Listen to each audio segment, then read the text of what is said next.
Tokyo के पहाड़ी इलाके में आकासाका नाम की एक जगह है जो काफ़ी सुनसान रहती है। काफ़ी समय पहले की बात है जब वहाँ पर एक लड़की अकेले में रो रही थी।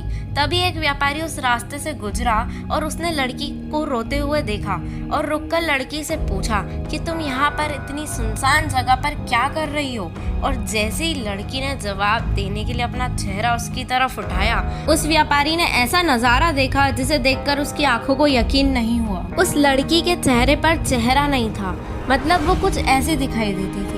यह काफी पुरानी जापानीज अर्बन लेजेंड है। इस जापानीज अर्बन लेजेंड का नाम है नोपेरा वू, जिसको वहाँ के लोग फेसलेस घोस्ट भी बोलते हैं। और वो व्यापारी बहुत डर गया और वहाँ से भाग गया। ये फेसलेस घोस्ट कुछ ऐसे दिखाई देते थे, इनके चेहरे पर ना तो नाक होती थी ना ही आँख होती थी और ये काफ़ी ज़्यादा डरावने दिखते थे।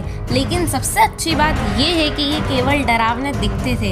ये फेसलेस घोस्ट किसी को भी नुकसान नहीं पहुंचाते थे जब तक कि कोई उन पर हमला करने की कोशिश ना करे। और उनके पास ऐसी शक्तियां होती थी कि वो जब चाहे अपने चेहरे को किसी के भी जैसा बना सकते थे। अगर आप डोरेमोन के फैन रहे हो तो आपने डोरेमोन के एपिसोड में ये कहानी जरूर सुनी होगी। इस अर्बन लेजेंड के बारे में सुनियो ने सबको बताया था। मुझे नहीं पता आपने वो एपिसोड देखा या नहीं, लेकिन आप डोरेमोन के फैन रहे हो तो वीडियो को लाइक जरूर कर देना। लेकिन आज की वीडियो में हम जापानीज अर्बन लेजेंड के बारे में ही नहीं बल्कि एक ऐसी घटना के बारे में भी बात करेंगे जो काफ़ी ज़्यादा मिस्टीरियस है। तो जल्दी से तैयार हो जाओ 1957 में चलने के लिए। मैं 1957 एक कार का एक्सीडेंट हुआ जिनमें 3 बच्चों की जान चली गई, जिनमें से एक लड़का था 9 साल का और एक 6 साल की लड़की थी और एक 11 साल की लड़की थी। लेकिन इस घटना के करीब 3 साल बाद मतलब 1960 में उसी के घर में 2 जुड़वा बच्चियों ने जन्म लिया। जब वो दोनों बच्चियां 4 साल की हो गई थी 1964 में, उन दोनों लड़कियों ने जब बोलना सीख लिया था तब वो अपने माँ बाप से कुछ ऐसी बातें करती थी जो इस बात का इशारा करती थी कि उन दोनों लड़कियों का पुनर्जन्म है जो कार एक्सीडेंट में मारी गई थी। वो मरी हुई सिस्टर्स के बारे में हर बात जानती थी। वो दोनों बच्चियां स्कूल में घटी हुई घटनाएं बताती थी जबकि वो कभी स्कूल गई ही नहीं थी। उन्हें एक्सीडेंट के बारे में भी पूरा डिटेल मालूम था।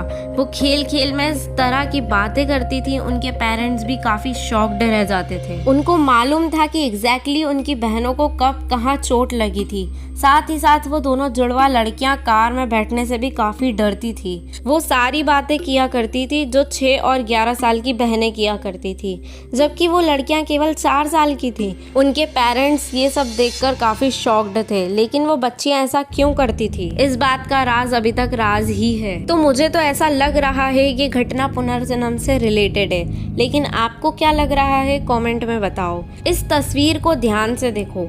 ये पेंटिंग इटली के पेंटर डोमेनिको ने बनाई थी। ये पेंटिंग 15th सेंचुरी में बनाई गई है। इसका नाम था मैडोनो विद सेंट जियोवानियो और इसके बैकग्राउंड में आपको यूएफओ जैसी कोई चीज़ दिखाई दे रही होगी। हालांकि बहुत से लोगों ने ये दावा किया है कि ये कोई यूएफओ नहीं है, ये पेंटर का गलती से पेंट गिर गया था और ये उसी का थब्बा है। लेकिन आप इस पेंटिंग को ध्यान से देखते हो तो पाते हो कि यहाँ पर बैकग्राउंड में एक आदमी खड़ा हुआ है जो ऊपर की तरफ देख रहा है। तो क्या वो आदमी पेंटिंग के दाग को देख रहा था या डोमेनिको कुछ बताना चाहते थे इस तस्वीर के जरिए?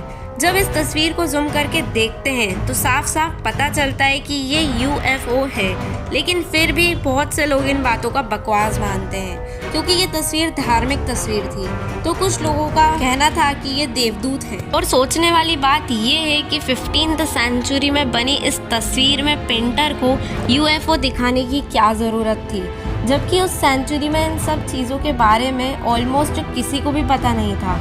कोई नहीं जानता था कि एलियंस जैसी कोई चीज़ होती है।